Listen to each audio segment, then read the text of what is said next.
heard about Bitcoin and cryptocurrency? Oh, I've heard. We heard about Bitcoin while I was at J.P. Morgan, and I think at J.P. Morgan, it was quite hotly debated within the macro team. It was of course viewed as potentially quite innovative, right? Because this was a way to create digital scarcity. But while I was at J.P. Morgan, I probably viewed it more as a speculation, purely as a speculation, and I really thought to ignore it for most of my time at J.P. Morgan. Did you personally invest in any cryptocurrency? Yes. So, so I've actually done some cryptocurrency investing, and I think that makes sense. I think every investor should have. We recommend 2% or so of their portfolio in cryptocurrencies. Where are you from and your cultural background? Both my parents are from South Korea, and they moved to the United States in the 1960s.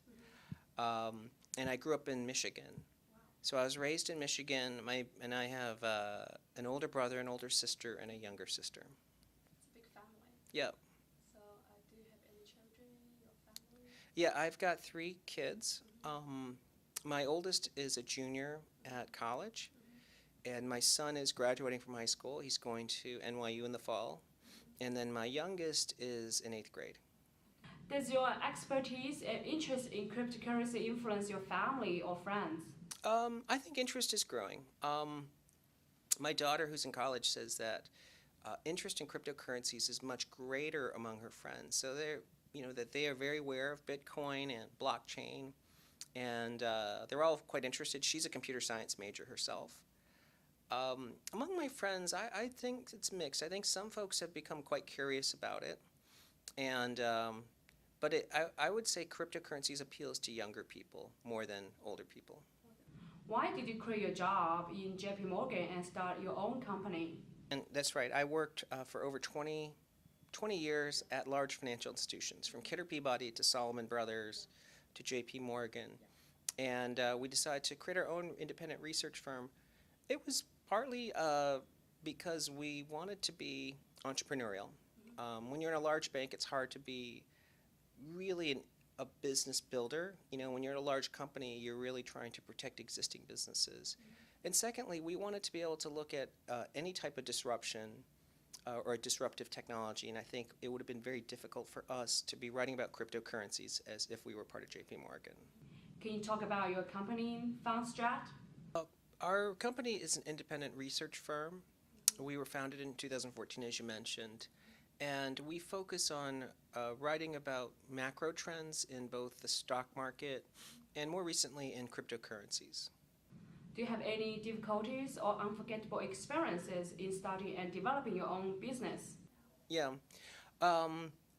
Well, certainly I had no idea what to expect when we started our business in 2014 because I had spent my entire career working at large companies. It's very hard to give up your career before. Yes, that's right. Because, when you're a large company, and especially prestigious places like J.P. Morgan, Yes. they're very well-run places, and it had a great culture. So when we started Fundstrat, we wanted to make sure it was a place to be entrepreneurial. So we've really made sure we don't grow too many people. We actually try to hire only when we desperately need someone. And we're trying to find people who are really free-thinking and dynamic. And some of our best assets, our best people have not come from large firms, they've come from small firms. Does your company have any working relationship with South Korea companies? At the moment, we don't have any relationships with any in Asia. We have Asian clients, so we have some clients that are based in Asia, but they're not partnerships. I think it's a very important market. We're just it's not as clear to us how we sort of tackle Asia. 中文投资网，一个赚钱的网站。